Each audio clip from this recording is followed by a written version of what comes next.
are a couple of success stories too. The next story is from Ben Harvey, whose wife, Shay Freeman, has been a part-time staff member at KOCC. They've married, they have a monster hugger down here.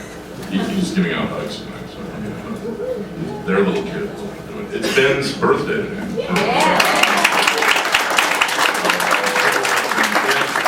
The story about meeting the love of his life through KOCC.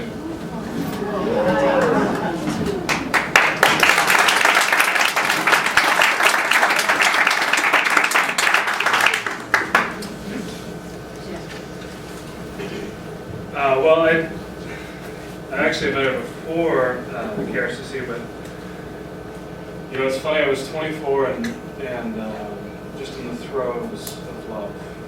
This woman over here, and one of the things that was unique about me was I haven't owned a television for 16 years of my life, just because I haven't watched the damn thing, and I choose not to have one because I get too obsessed with it. I'm an addict for sure. So what I had was I had a radio station at KRCC as my only outlet, as my only entertainment.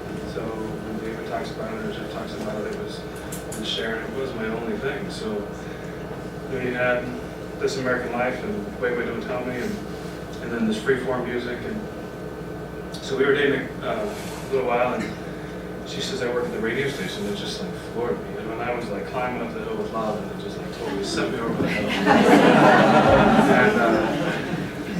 And then I got to meet Vicky, you know. Like, so again, they're all celebrities to me because I got no television, you know. So I took a David picture and Vicky and Jeff. And I met Vicky for the first time, and I was like jello, because she's like a goddess, right? And, luckily now I'm a little less nervous around her. So anyway, so Shay at the time had a jazz show. She had a show on Friday night, every Friday night jazz show. And you know, one night she took me down to be in there with her, and it was like, in you know, in some ways it was. I mean, if you could touch Madonna's desk, I mean, it'd be pretty special. You know, you're walking by Vicky's office and Jeff's office, and you know, all these great people. So I sat there and just totally in love and with everything. And she's having her show, and she's doing the jazz thing, and she puts up a little Tito Puente on the music, and she's playing it, and she's like, "This is a 6-minute song, so let's run out and have a quick smoke."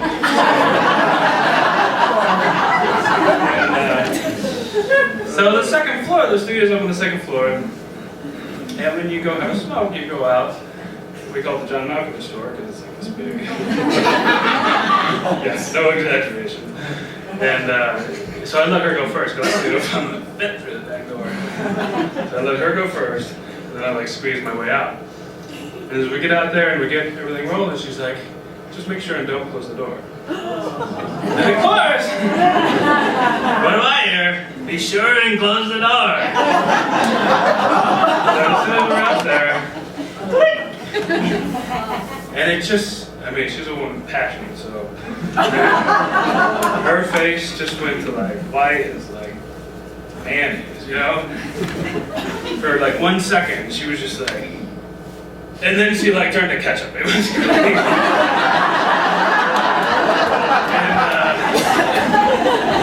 And you know how like when kids, like Bonnie Boy, when he's really hurt, you know when he's really hurt? It's when he doesn't cry right away, you know? It's like that.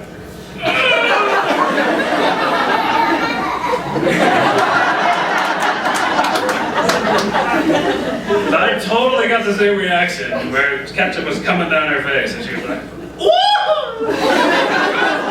Did you do it?" And she's like, you know, I'd probably be in my band because I saw this love that I was in, you know, I was just in the throes, and I was in this mecca, and it was, you know, just like melting away. My whole relationship was dissolving in front of me. And of course, you know, I'm like, oh God, I gotta solve this because I'm a guy. I gotta solve this, so I'm like trying to get the door open, and then, you know, of course it's locked. I couldn't fit back through it anyway. And because now I'm swollen with tears. But so we like run downstairs, we're scrambling, we're like trying to figure out who to call, and so we're calling everybody. We're calling like Mario and Delaney and Mike, and nobody's answering. Because the thing is, you know, I mean, she was a fill-in chick, so she didn't have a key to the station. She didn't know the code even on the back. So the back of the door has a little code thingy. And what you do is when you get there, you hit the little intercom button, and this little hair intercom, so the guy from the studio says, "Hello." And then you say, "This is Shay," and then they let you in, they let you in, so she comes in. Of course, there's nobody up there, and it's jazz show Friday night, so nobody's around. And so we're calling everybody to no avail. And we finally got, because it's on Howard College course, we finally got campus security list to come over. So they're over there and they're like checking us out. They don't really trust us.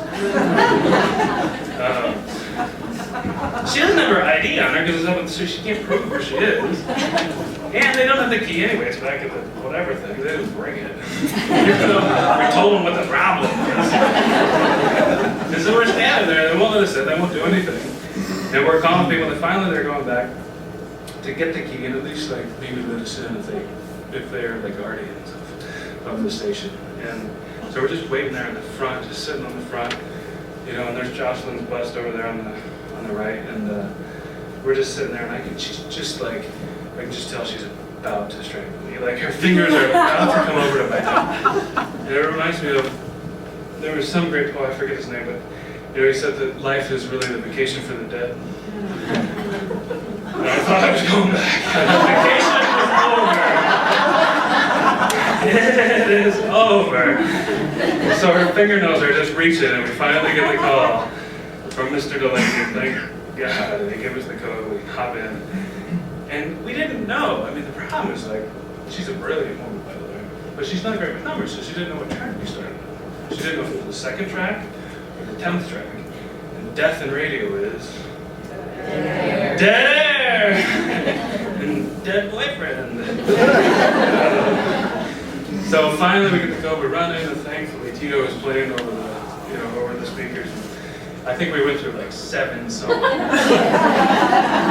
Yeah, I think we single-handedly invented extended play.